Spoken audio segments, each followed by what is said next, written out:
name is Jeff Trombley of Synergy Data Centers, and I'm happy to present our next session, 2020 HR 2025, Adapting in New Demands.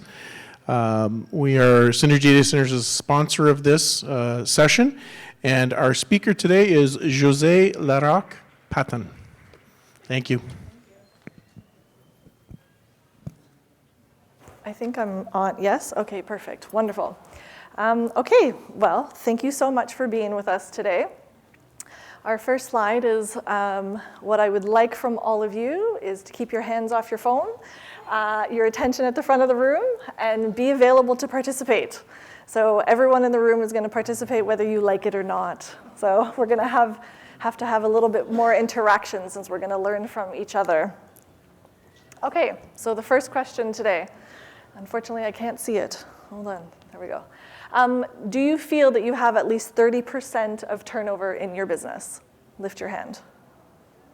Okay, only some of you. Little half hand. Okay, awesome. Well, according to some of our statistics, we have at least 51% of managers that feel that they're experiencing turnover. And so some of these statistics that we're going to go through is actually stuff that we looked at last year. So they've gone up from last year by about 3 to 4%. So our next one, lift your hand. Are you nervous that some of your good employees are going to quit? Yes, exactly. That one is definitely happening. Oh, this is jumpy. Oh, well. It's going to keep us on our toes here. Okay. So 47% of managers are nervous that their good employees are going to quit. So remember in HR, we have a bit of a bell curve. You have 80% of employees that are fabulous, that they're just easy. You can sway them either way. They come into work. You don't have a lot of problems with them. That's kind of 80% of people. You have 10% that suck. Those are the ones that take a lot of time and energy from you. They're the ones you have to performance manage, the ones that usually you want to terminate. That's why you call HR. And then you have your 10% that are fabulous, like they're exceeding expectations, right? Those are usually the ones that are in this bucket, plus a portion of the 80%. And so if you're nervous that your good people are going to quit, how are you going to replace them? And this is some of the tips we're going to look at. Okay, the next one. That's not that one. The next one. Do you believe any of your good employees are looking for a new job? So there's a difference between you think they're going to quit or they're actually still with you and they're looking for a job. So do you think any of your good employees are looking for a job? Yeah? Yeah, absolutely. This is now 32% of workers are consistently looking for a job. So if you go back to your bell curve and think between 10% of people, you don't care if they're looking for a job, right? Because you want them to leave. But the 80 and the other 10%, so the 90, that means at least 22% of them are from the people that you don't want to leave your organization. So that's still really big as a statistic of thinking that many people are looking for a job, right? Doesn't mean they're going to leave, but that means that sometimes they're nervous to come in. You know, on a Sunday, they're like, do I want to go to work on the Monday? Like it's usually those kind of people. Okay. My goodness, sorry, this is jumping around. Okay, what about engagement? Do you believe you have at least 20% of your employees are not engaged? So they're unhappy. Yeah, at least 20%? So if you have 100 employees, then at least 20 of them are not happy. Does that make sense? Yes? All right. 37.4% of employees in businesses are unhappy. And these are Canadian statistics for construction. So it's all Canada. It's not just Ottawa. It's all Canada, but this is just construction. So 37% of people are unhappy in your business. That is also very high. Okay, so what can we do? We have to look at some tips of what we can do. First thing is, we have to think about what is your relationship with your employees? Do you feel you have a good relationship with your employees? Anyone? Do you think so? Yes? Okay, I love it. Most of you say yes. Let's see if this is true at the end of the session. Okay. So, I'm sorry, I don't know why this is doing this, but anyhow. Okay. So, if you think you have a good relationship with your employees, what is the percentage of people that you think are honest with you? So you have yellow and green tags, okay? If you think 80% of your employees are honest with you, put your green tag on. If you're between 50 and 80, then use the yellow tag. So if you think at least 80% of your employees are honest with you, then it's green. Anything below that is yellow. Okay, we're kind of half and half. I didn't bring any red because I feel like people would have been really nervous if you had like less than 50% of people are honest. Okay, all right, our next one. So 63% of employees say they can be honest with their employers. That is not just construction, that is just any sort of department. The next one though, only 42% of people in construction feel they can be honest with their employers. Why do we think this is happening? 4 things. If you want to take a picture of this one, please do. This is data from a company called McLean & Company. They do a lot of great statistics. So do you have outdated employment contracts, or do we even have an employment contract? So a lot of people I meet in construction, they don't have them. And I love that because they're mom and pop shops, right? But at the same time, we're not as sort of direct with our employees on what we expect out of them because it's not in writing. So when things change, when laws change, we're not giving it to them in writing, we're just expecting them to go with the flow. That doesn't work anymore. It may work with people that were 55, 60, et cetera, because we never had employment contracts back then. But it doesn't work for the young people anymore because they know the laws a lot more and they can Google it. So they want to see what's in my employment contract. What do you owe me? Where are my RSPs? You know, like they want to know these kind of things. And if it's not on paper, that's an issue, right? The second one, improper calculation of vacation pay. As many of you know, in construction, we have different laws that we follow according to ESA. So a lot of things in ESA we're exempt from, but vacation pay we get because it's a requirement. There are companies that don't pay vacation on overtime or commission, but that's actually against the law.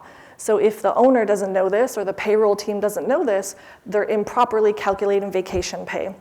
So when an employee Googles this, they're like, you owe me money, right? So automatically, they're not going to be happy about that. The third one, failing to investigate harassment. Unfortunately, in construction, we do have shit happen, right? It's normal. People swear, you know, people joke about things. It's just, we're in an environment that we're a little bit more loosey-goosey, you know? That's also part of what I like about it. But at the same time, when people feel uncomfortable or someone is making someone else feel uncomfortable, we're not usually following the law as good as we should. We're not usually investigating things. We're like, I'll just go talk to Bobby, you know, and everything will be okay, you know? But according to the law, we have to do a proper investigation. It doesn't have to be like a 5-day thing. It's just something that we're documenting and that kind of thing. So again, the more of our employees are getting to know these laws, the more they know that the employer is required to do these things, right? And then, our last one is unplanned terminations. So we have a lot of seasonal employees, right? So a lot of times we're gonna do our record of employment, shortage of work, that's completely normal for the winter time. No big deal. But unplanned terminations, let's think about us.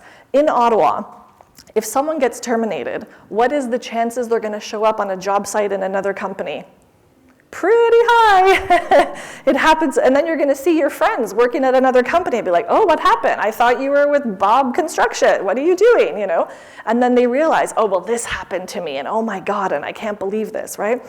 And so we are still a small town. Even though we're the nation's capital, we're still a small town. So unplanned terminations really do affect your environment because people talk. We're not Toronto, where the chances of you seeing someone on a job site is a lot less.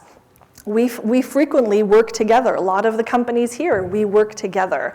So because of that, and if it's a bad termination, that's going to affect the environment because it affects your brand, right? So whatever people are going to say about you affects your brand. Okay. So, my goodness. Okay. So how have organizations changed? So what are their priorities? Well, pre-COVID, we knew that recruitment was a huge thing.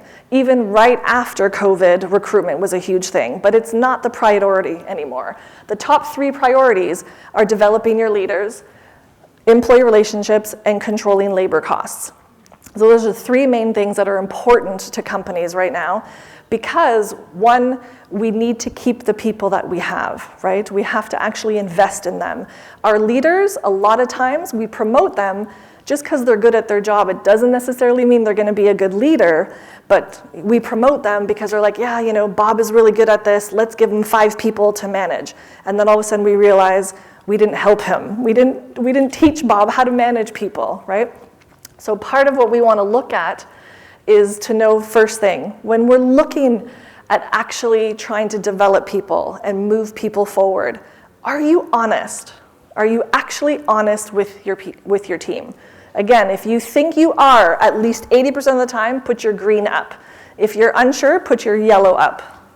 Are you truly honest with your employees? Oh, you think you all are? Okay. All right, my next question is not up here. When you're doing a performance review with someone, do you tell them that they suck?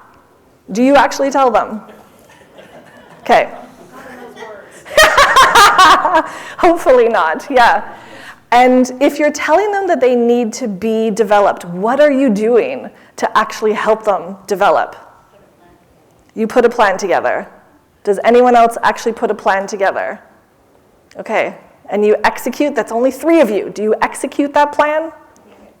That's the biggest thing, is we're great at putting stuff down on paper, but do we actually move forward with it, right?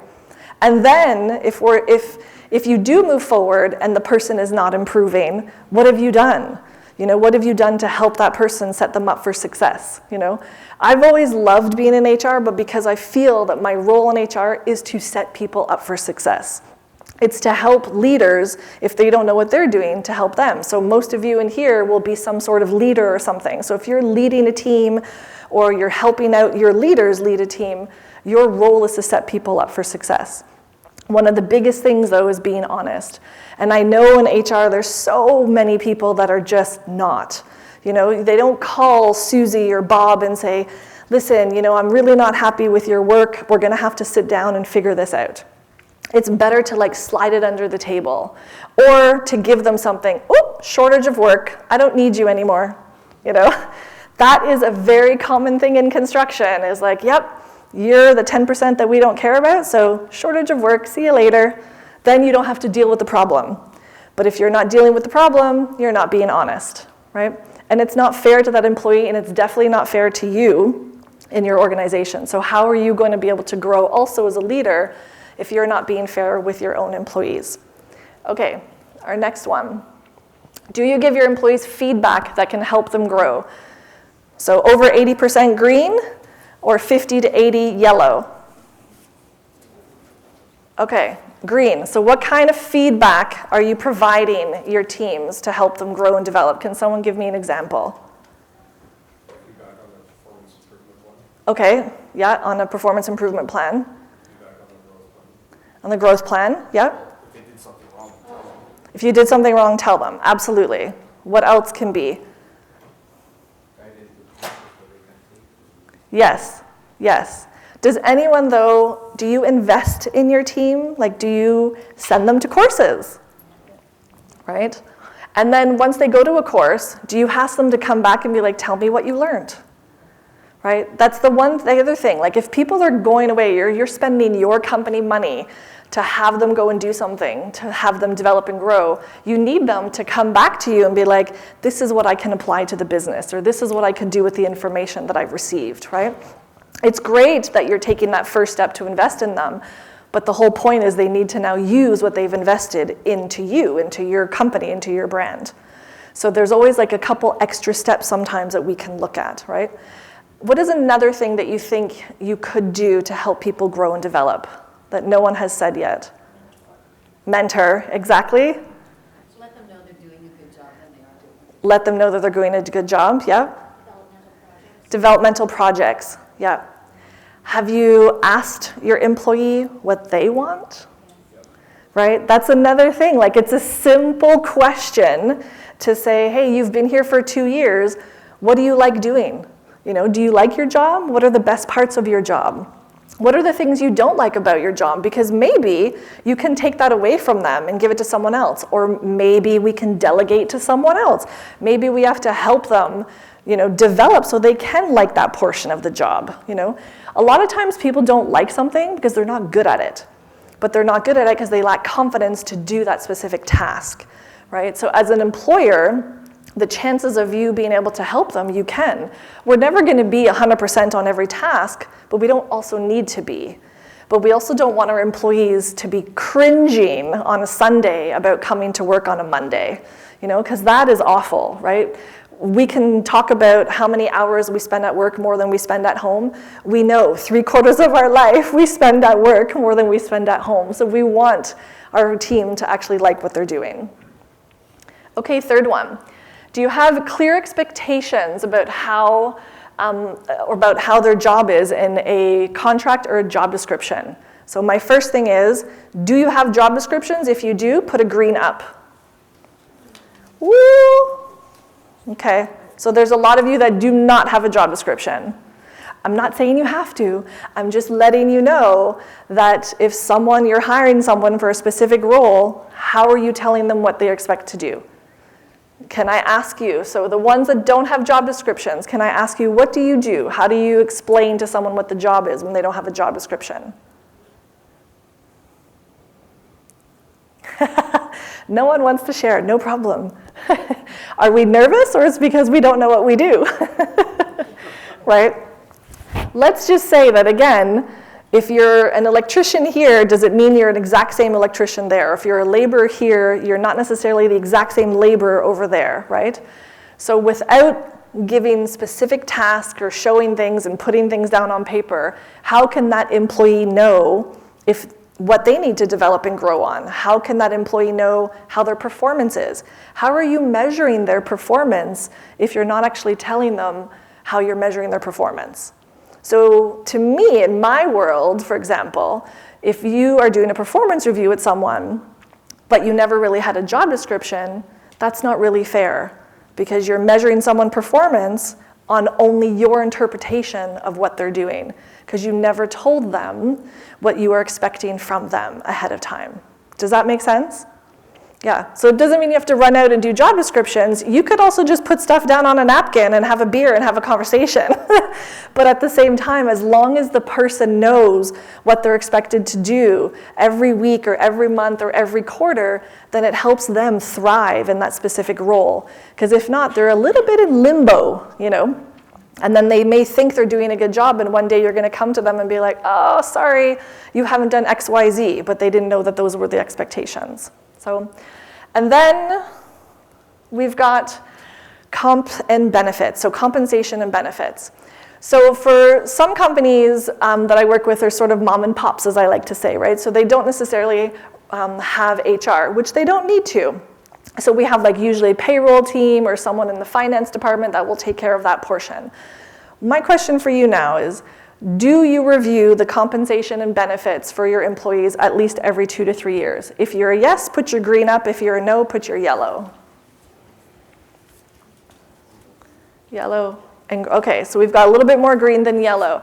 Now, for the greens, do you think that you're competitive in the market? Put your green up if you think you are. So less than half. Now, how do you know, though, that you're competitive in the market? Do you do any of your own research? Yes? Amazing. Do you go to Glassdoor, or do you go to other companies? OCA. Yeah, OCA provides. They do. Yeah. That's the good part about being with the team. And everyone knows, too, that you can go on Glassdoor, right? That website. So that does provide, now you can also be narrow on that website as well. So you can say Ottawa only, construction only, or laborers only, and it can give you a range and stuff of what the roles are. And they're usually sort of up to date. Outside of that, a lot of times you can also just go out on the field and speak to people. I've done that before with some of my clients' employees. I'm like, oh, I'm going to come tag along with you today. And we'll go and find out and go see people in the field and be like, how much do you make? And they're like, oh, I'm just curious, because I want to know what their total compensation package is. Do you get paid vacation days or non-paid? Because by law, we don't have to pay them, but we have to have 6 by law, but they don't have to be paid, right? And then the biggest thing, too, which we've realized people, when you're hiring younger people, they actually want to know about RSPs. They want to know what other money, what other things can I contribute to, And so that wasn't always an important question, but more and more I see people wanting to think about that. So they do really want to know what the total comp package is. So when you hire someone, if you have an employment agreement, you should also be giving them the benefit booklet, and letting them know what this information is. A lot of companies too, they'll do this ahead of time. Because depending if you're differentiating yourself, if you have good benefits, that's a great way to attract people, because your benefits could be better than another company. So if that helps you differentiate, then you want to sell yourself and show people that you have a better benefit package. Because some companies don't have it, or they just have like $1,000 flex that you can use for whatever you want. That's still better than nothing, but a lot of companies now, they will differentiate themselves with flex days, or like I said, better benefits, and like more than $200 in massage, or maybe only get $200 in in eyewear every 2 years, right? So the better benefit package, it costs money, but it really does differentiate with people. All right, our next one. Do you follow the law and investigate harassment investigations? Green, yes. Yellow, not sure. You don't have to admit if you don't. Okay, so if you have harassment in your workplace, it can be super simple. It can just be like someone looking at someone wrong. It could be someone making a comment, etc. The biggest thing that I've always learned in my field is everyone thinks that they're being harassed by anyone. It depends on how grumpy you are that day, right? So it depends if you're happy and someone says, "Oh, you look good." I'm like, "Oh, thanks," But if you're in a grumpy mood that day and someone looks good, or someone tells you look good, you're like, "Oh, why are you staring at me? This is wrong," right? And so there's an interpretation that can come with that. And so I invite you to consider training your staff a little bit more so that they understand what this really is, because there are laws around it. And I have known companies get fined when an employee goes to the Ministry of Labor to make a complaint to say that my company has not done a proper investigation. A lot of times what I see, because I have investigated a lot of these over my time, is that someone may have crossed the line, but they crossed the line with their toe. Not their whole foot, just their toe. So maybe there was some fun banter between two people, and now someone was just like, "Yeah, okay, it's enough," Or like I said, maybe it's an easy thing being, "Wow, you look great today," but it's just such a weird comment and I've never heard it before, So that's not really harassment, right? But we have to do a better job in educating people, because the one thing that we want to make sure is our staff obviously feel comfortable in the workplace. So we don't want them to feel uncomfortable. The other thing that I realize a lot in our field is our staff get harassed by our customers. Holy moly, that happens a lot, right? So they're out in the field, they're going to meet a customer, something happens, the customer's pissed off because, I don't know, the material didn't come in on time, or their job is not right on schedule or something, and they're just yelling at your employee, right? So it's another reason why you also want to educate your team members. They don't have to take that. They can respectfully say, "Thanks for the information, Bob. How about we talk about this tomorrow?" I really have something to do. Like, there are ways that you can walk away from that without insulting someone. But you don't have to sit there and listen to it. But that happens a lot. I get calls a lot because customers are harassing the employees. So I was like, "What do I do?" And I was like, "Would you like me to go talk to your customer?" Because I'm like, I can help, Because a lot of times as an employee, you feel uncomfortable. You don't want to tell the customer, "Stop being an asshole, please," Or "Don't talk to me that way." A lot of the employees don't want to do that, right? But I can also always provide tips and things so that you can say the right thing so you can sort of get out of it. Okay, our next one. Do you do engagement surveys, or do you think you have a real pulse on the happiness of your business? So green, if you do engagement surveys, that's the first part. So you do a survey to see if your employees are happy. Okay, all right, down. Now the second part, do you think you have a good pulse on the happiness of your staff? Green if it's over 80, yellow if not. Ooh, you're like less than half now. Okay. So most of you don't do an employee survey, nor do you have to, right? But it is a good way to get unsolicited feedback. And a lot of people are like, "Oh, is it anonymous?" And I'm like, pretty much any survey company that you work with, it's going to be anonymous. Like, it's in the contract. They're not going to tell you that Susie said she likes you or doesn't like you. Like, they're just not, right? Or you can use some of your own service providers, like SurveyMonkey is one of the easiest ones to do. And I use that one for a lot of clients. I just pay $50 and we do a survey in 1 month and then it gets sent out. And it gets sent to me and I don't have names, it doesn't say it. The only thing that you can see is the date and time. So unless you tell me specifically, I did my survey at Tuesday at 3:33 p.m., there's no way for me knowing, right? But the information that comes out of there is fabulous once you start doing them and people feel comfortable. So-and-so is stealing equipment, you know, this guy is taking your truck and doing XYZ, you know, Jane has a crush on Bobby and won't leave him alone. Like the information that comes out when people know that they can share without having to be the person actually sharing, right? People don't like confrontation, so this is like a way for them to be able to share what's actually happening. So again, I invite you to consider that because it helps you also gauge where you can do improvement or what things you can improve on in obviously the workplace. The other thing is just asking questions face to face. You know, how are you today? Do you like working here? Is there something I can do better, right? And as a leader, it's always something you should be asking your teams, you know? What can I do better for you? How can I set you up for success? What can I do to help you, you know, in your role day to day? That alone is also getting a pulse on that individual's happiness, you know? So if you did that with your team and other leaders did that with their team, then when you guys have your team meetings or your board meetings, you can obviously compare notes and see what's going on, so.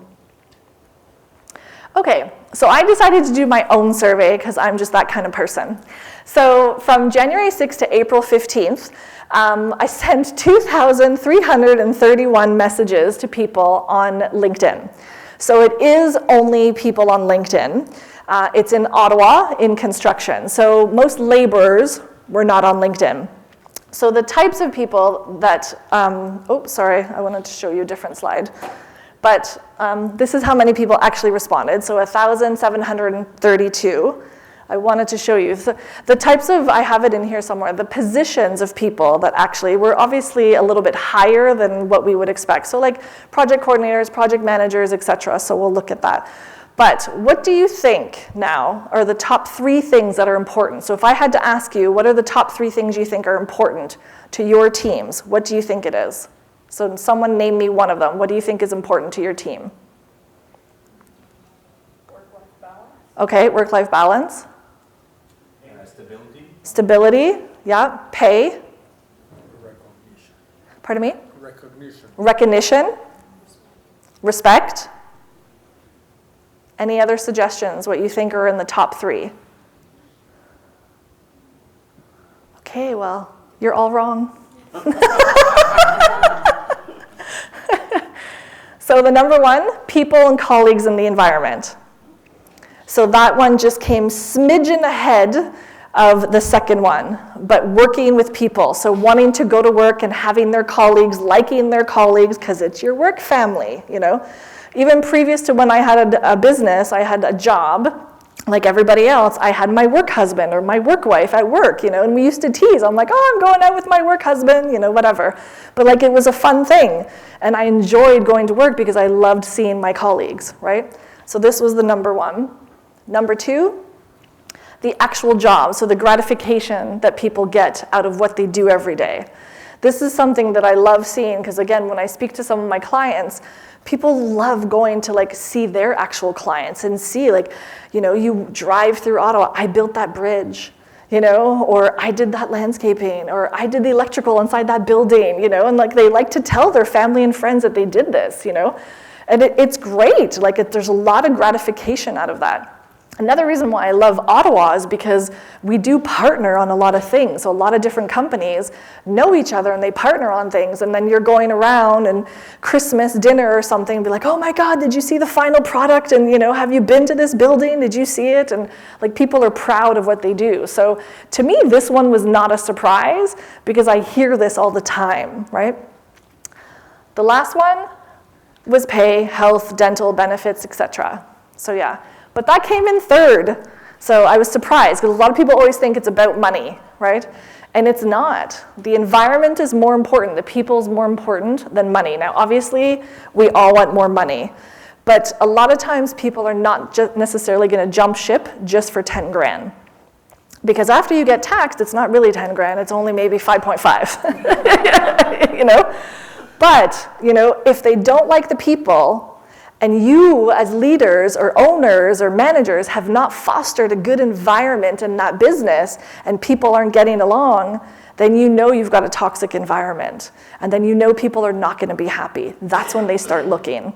That's when I get to see on LinkedIn, open to work. You know, and then I'm messaging people and be like, ooh, what's going on? Like, you have a job. Why are you open for work? You know? And then you realize, well, something's happened, you know, or my boss was an asshole, or, you know, I don't like this person, or, you know, et cetera. But it's usually because of people. So this, to me, was kind of cool because it really made sense or resonated for HR, is that that is the reason why people leave a business. It's not because of pay. It's because they don't like someone, or they don't get along with someone, or something is happening in the business that they're unhappy with, right? So these were the types of positions that I ended up being able to do survey. But the companies were like amazing. Like there was like so many different companies in Ottawa that we were able to do surveys. So like this information, I know it was like 1,700 people, but I was pretty impressed that I still had 1,733 people reply to me. I still had some this morning, you know? And I was like, I'm already here, but thank you for answering, you know? So why do you think this should be important to you, right? Why do you think managing people, making sure that your people are happy every day, why do you think this should be important to you?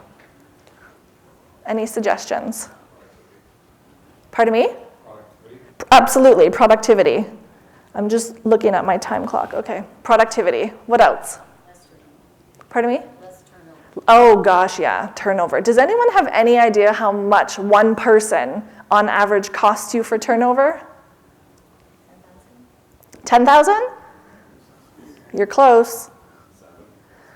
Used to be 7, but now it's about close to 12,000. Yeah, because it takes the time for you to post the job. Then you got to go through the 300 resumes when only 20 of them are actually good, right?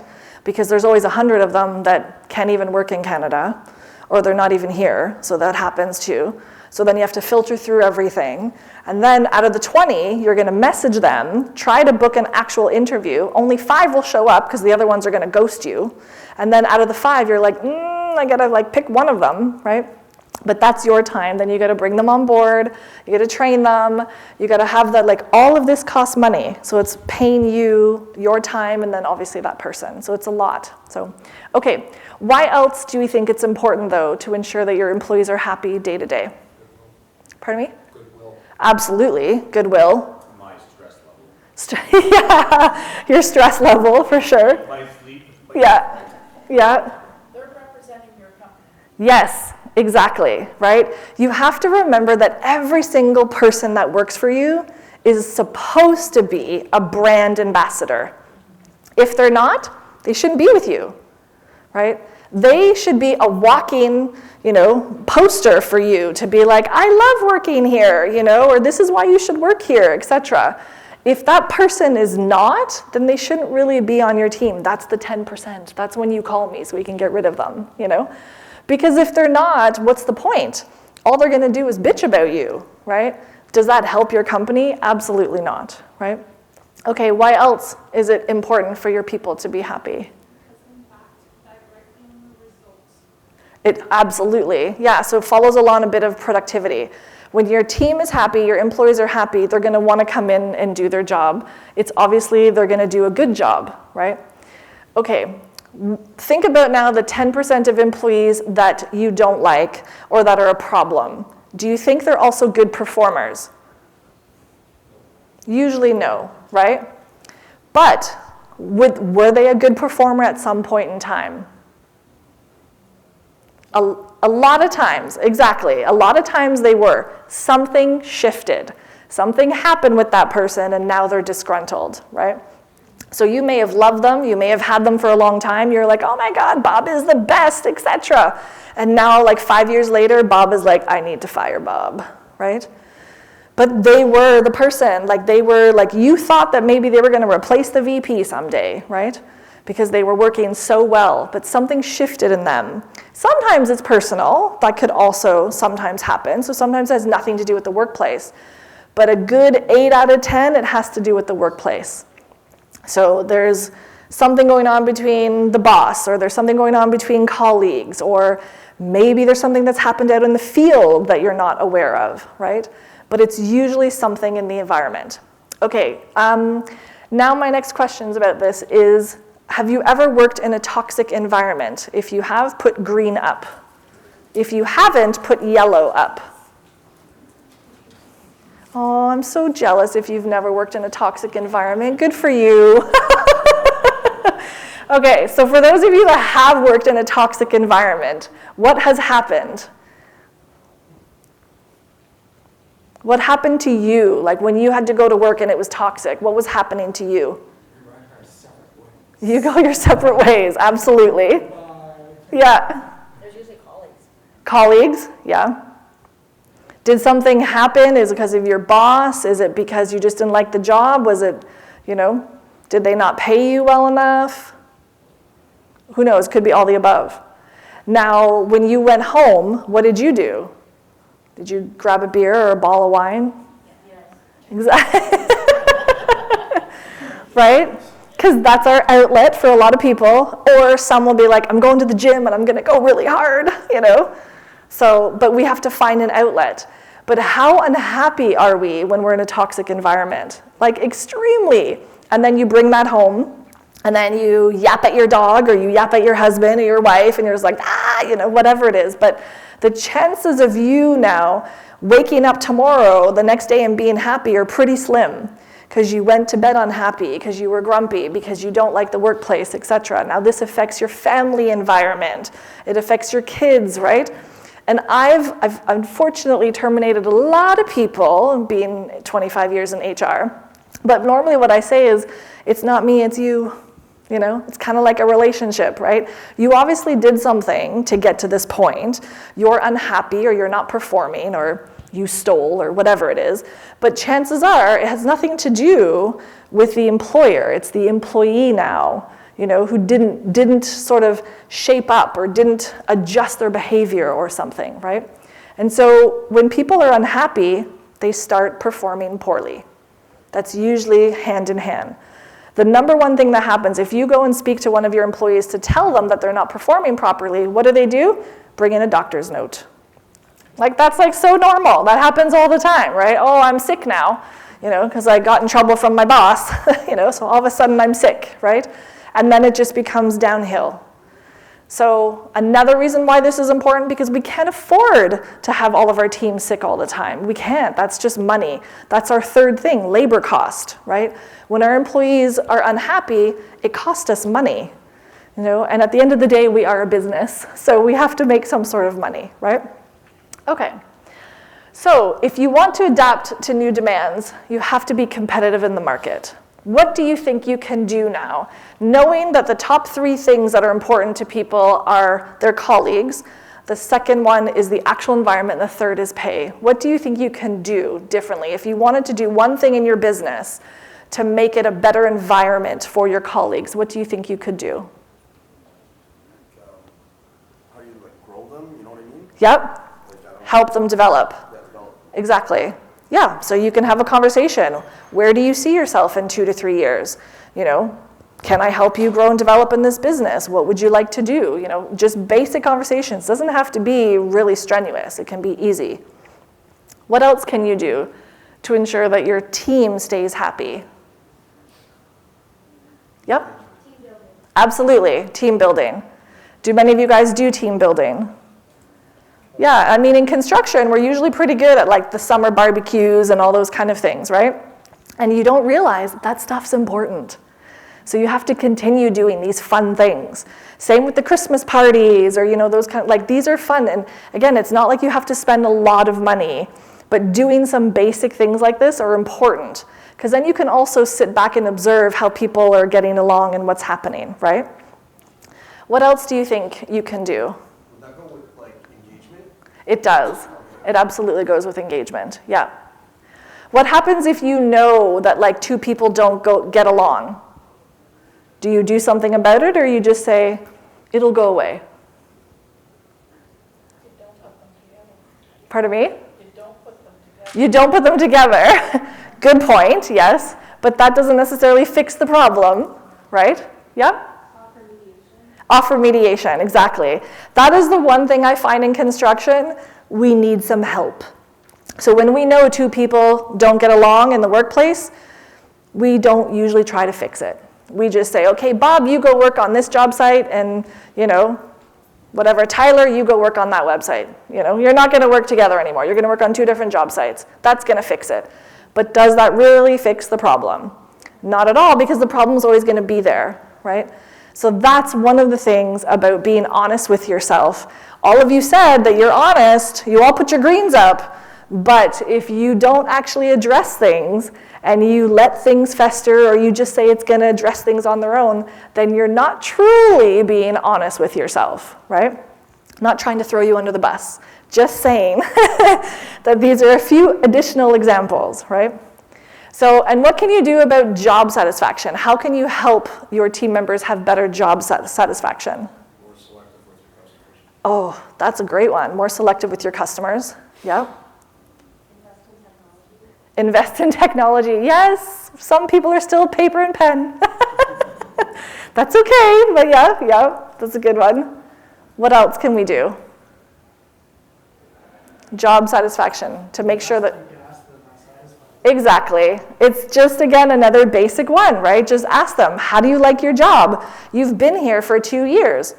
And that doesn't mean you're going to ask them once, right? Like that one time that you're going to ask them is not going to fix everything. It should be a continual conversation that you have, maybe every year, every other year. Okay, you've been here for 2 years now. You're still in the same role. How's it going? Do you still like it? What can I do? How can I make sure that you want to stay with us and continue? At the end of the day, you should feel happy that someone wants to be loyal to you, right? We were just talking an hour ago about how if people stay with you for 2 years now, you should be laughing. That's really hard to have turnover for 2 to 3 years. But it's not normal anymore for someone to stay around for 10 and 15 years. So we have to stay on top of this to make sure that our employees are engaged, right? Okay, how can we do this? One of the things is we have to do is, as leaders and business owners and whatever roles that you are in, you have to remember, put yourself in that person's shoes. It's not all about you. It's put yourself in that shoes. But what I do suggest you to do is you have to be honest with yourself, right? If you really think that you're honest with your employees, I promise you, maybe you are only 50% of the time. Because I tell a lot of my CEOs that you should have had this conversation with Bob before Bob decided to leave. And they're like, can you get Bob back? And I'm like, nope, he doesn't like you anymore. You were an asshole. Right? But we think we do everything for our people, and we're like, oh my God, I did this, and oh my God, how could they treat me like this, whatever. And I'm like, did you have a conversation, right? Some of the basic things, did you actually speak to them, or did you take them for granted, And we do that, and we don't do it on purpose. It's not something, it's not like you wake up in the morning, it's like, I'm gonna take all my employees for granted today, screw that. We don't do that, right? But it just happens because we're a product of being busy. And we wake up and it's like, I gotta do stuff on my task list. We tend to forget that our employees should be on our task list, Having those conversations should be part of it, right? But being honest of what kind of leader or what kind of support you are to people is also important, Okay, so people need to get along at work. Ask people if they like to do their jobs. Develop hypos. Do you guys know what a hypo is? High potential. Yeah, it's an HR term. Invest in your hypos and review your comp and benefit package, right? So those are the things that generally, if you can focus on that and you can really make sure that your people are part of your task list, your people are actually there to help you be your brand ambassadors, you have to show them the way so that they can be your brand ambassadors, then you should have happy people, right? And then those 10% that suck, don't leave them at the business. Do a PIP, Start getting them out of there, because they will make other people like toxic. They will turn some of those 80% down to the 10%, right? The 80% are usually easy swayable to either side. So you want to get rid of those toxic people. Don't let them linger. If you do know that you have challenges between people, you have to address it. The longer that you don't, it doesn't just go away. It actually just festers. And that's what social media is fabulous for. People love to promote and say, this is what happened at work today, and so did this and that, etc., right? And then now it just looks bad for your company. So try not to have things fester. There's nothing wrong with saying, hey, Jose, I noticed that you're unhappy today, or something's going on between you and Bob. Can we please talk? There's absolutely nothing wrong with it. But I know that we're all busy, so we don't always make that time. So if you can add people to your task list sort of thing, you can sort of invest a little bit of time in them. It goes a long way. It really does. I used to work for Disney on cruise ships, and I had like 100 people that reported to me. And doing performance reviews was hell because it took so long, So I would put a schedule up, and I would say, okay, you're at 1 o'clock, you're at 2 o'clock, And then people would like line up outside my office to be able to do this. And most of the time in a performance review, I said nothing. I always said they had to come prepared. I gave them copies of what I wanted them to think about and stuff ahead of time. But the only things that I would ever ask them in a performance review is, what can I do better? How can I help you? How can I ensure that you still want to stay with me? And it was just like I was asking them questions. I didn't rate their performance. They rated their own performance because they didn't want to disappoint me, right? And then sometimes if something went wrong, like I literally would have people crying and be like, I'm so sorry, Miss Josie, I disappointed you. And I was like, it's okay, just don't do it again, right? But like I didn't have to reprimand them because they knew they had done something wrong, right? So we had that relationship already where at that point, it wasn't like mommy telling kids what to do, So, and that to me was like huge. I learned a lot from that environment to be able to kind of bring this to other fields, and I suggest this to other clients, is that relationship piece is almost more important than anything else, right? All right. Any questions, anything that I can assist you with? Yes? So you talked about the importance of investing in your people. Yep. But yet Canadian small and medium-sized businesses invest hardly anything. Yep. In their team. So any recommendations on how You can invest in people? why they should invest and how, there's obviously, the statistics are the Canadian businesses invest about less than $500 a year per employee. Yep. It's clearly not enough to get some meaningful kind of training for them. Yep. Growth opportunities. So any advice on how you can? Yeah, so I also teach at Algonquin College. And so a lot of clients that I know, they'll have a relationship with Algonquin. And so you can, because you have a relationship or maybe you do work with them, they can go to seminars and things at Algonquin and you get so many for free or you get them at reduced prices. So even if a company is investing $500, you can get a couple courses out of that, right?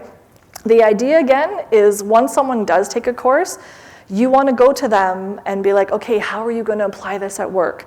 That's the big thing, is more about even sending them to something like this. I mean, I think the ticket was like $20, right? So they can come, and we had a lot of great sessions this morning. That is easy investing as well, It doesn't have to be a $5,000 price tag. It can always be within people's budget. But it's more about asking them the question on where do you want to be in 3 to 5 years, Because you can also feel too your gut feeling like, are they going to stay with you? Because a lot of times companies are nervous about investing if perhaps they're going to jump ship and go somewhere else, But that's where you can also have a contract, And I tell people, if I'm going to invest in you, whether it's 500 or a few thousand, then I expect you to be here for a few years, I did that too when I was an employee. I had a company that helped pay for my executive MBA, and they're like, you have to stay with me for 2 years. I'm like, sure, no problem. Like, that seems kind of fair. You just gave me $30,000, And I was like, no problem, absolutely, right? So at that same point, if you have that relationship with people, it's just, I think employees are going to be open if you allow that door to be open, Yeah. How long did you actually stay? Like 6 more years. Yeah, they wanted me to like move up, but in order to do that, they wanted me to move to Toronto. And I was like, oh, So Yeah, yes. recommend for recruiting trades? For recruiting and trades? Like websites or, I mean, depends on the level you're looking at. So if you're looking at more senior, it's not usually, so lower, then it's just Indeed. Most of the guys that I know is Indeed. Otherwise, you got to get your butt out in the field and actually go and see them, you know, and like build relationships and go to job sites. Like how are you, what's happening, etc. Hey, if ever you're looking at something different, here's my card, you know. And I mean, it's poaching, but like I've done that for clients where I'm going through Tim Hortons and like this person is giving me amazing customer service. I'm like, you would be great at this. Here's my business card, you know?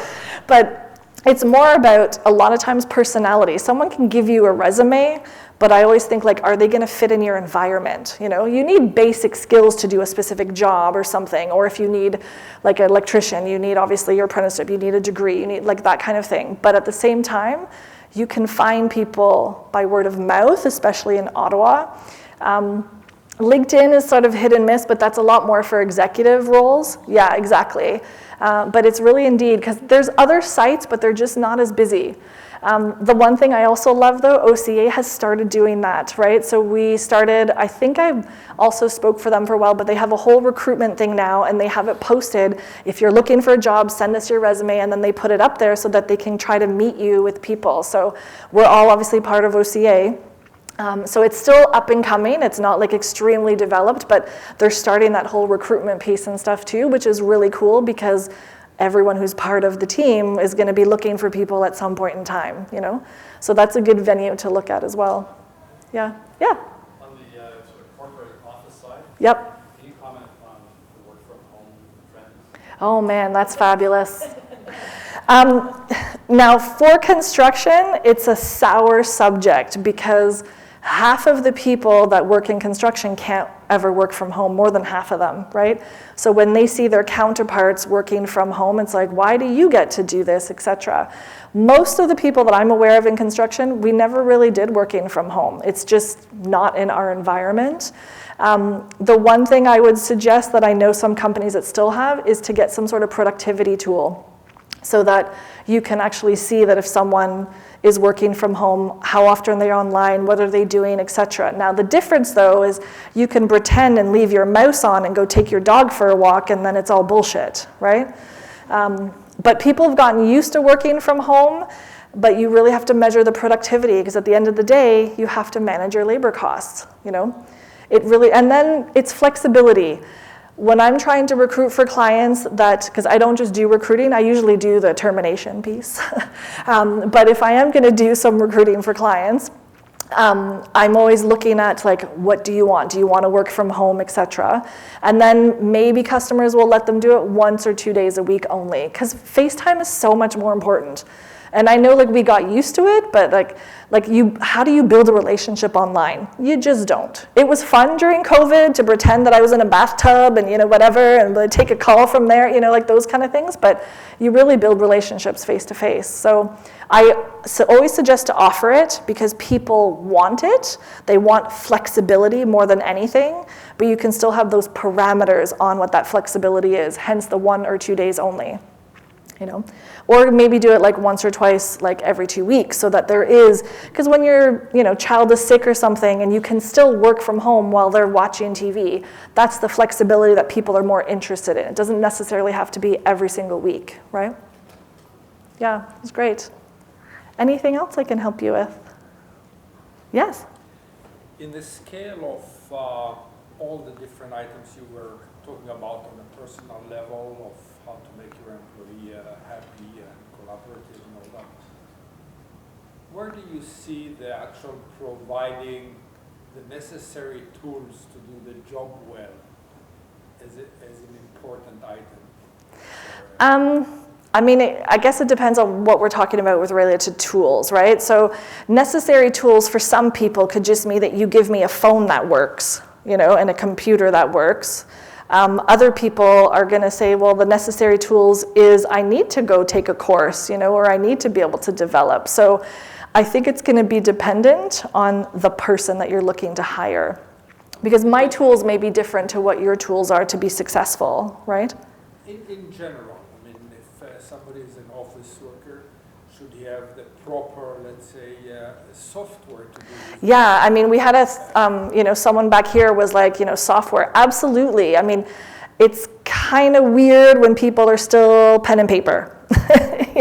It's not as normal to be giving people pen and paper anymore, So yeah, and I mean, there's so many different programs you can do. Plus, most of us, we give trucks out to people, so we have GPSs on our trucks and all that that's software, We have payroll software, we can have HR software, so you can literally email people their employment agreements and all the policies and all the training they have to do is in one place where they, request their vacation, it's all in that kind of thing. Most people nowadays want simple.